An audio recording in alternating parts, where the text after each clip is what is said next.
Friends, ఈరోజు నేను శనగపప్పు లేకుండా ఇడ్లీ కారప్పొడి చేస్తున్నాను. ఇది ఎలాగో చూడండి.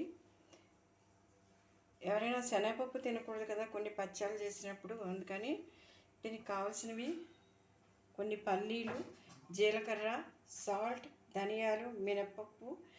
పొట్టుతో ఉన్న మినపప్పు అయితేనే మంచిది. కొన్ని గుమ్మిడి గింజలు ఇవి ఇంట్లో కొన్నవి కాదు. కొన్నేమో సన్ఫ్లవర్ సీడ్స్, కొన్నేమో ఫ్లాక్స్ సీడ్స్, ఇలా కొంచెం మునగాకు, ఒక స్పూన్, ఇదంతా కరివేపాకు, కొంచెం చింతపండు, కొంచెం ఎండుమిర్చి. ముందు లైట్గా వేయించేవే వేయించుకోవాలి, ఎందుకంటే వీటికి వేరుశనగపప్పులకి వేయించాలంటే కొంచెం వేడెక్కాలి కదా. అందుకని ముందు నేను వేసేస్తున్నాను. ఫ్లాక్స్ సీడ్స్ అవి జీలకర్ర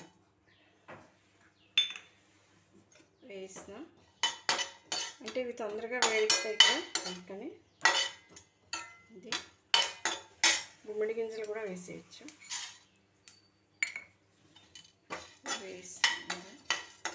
ఇది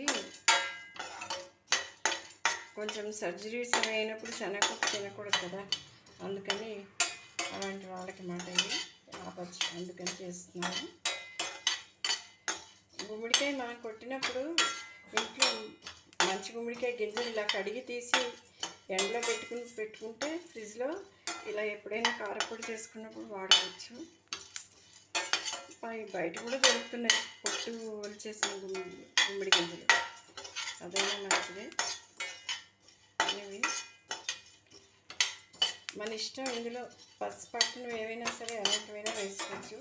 కానీ కొన్ని కాంబినేషన్స్ కలపకూడదు అంటారు కాబట్టి నేను మెడికేటెడ్గా చేస్తున్నట్టే లెక్కదండి.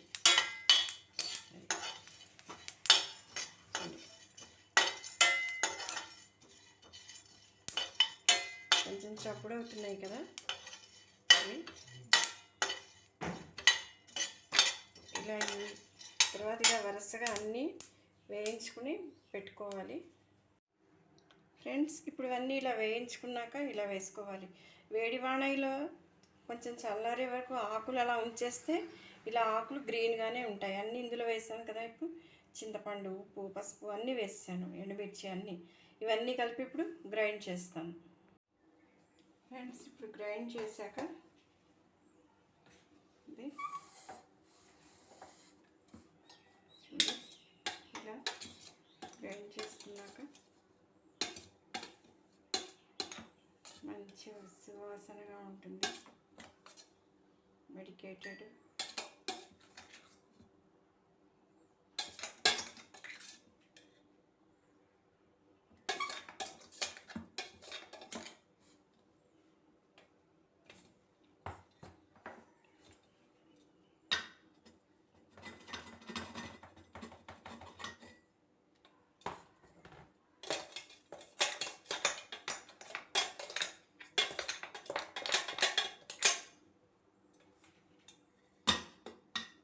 చూడండి, ఇది అన్నంలో వేసుకోవచ్చు.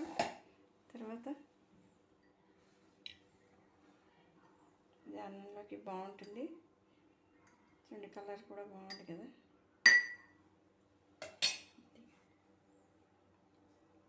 ఫ్రెండ్స్, నచ్చింది కదా మీకు?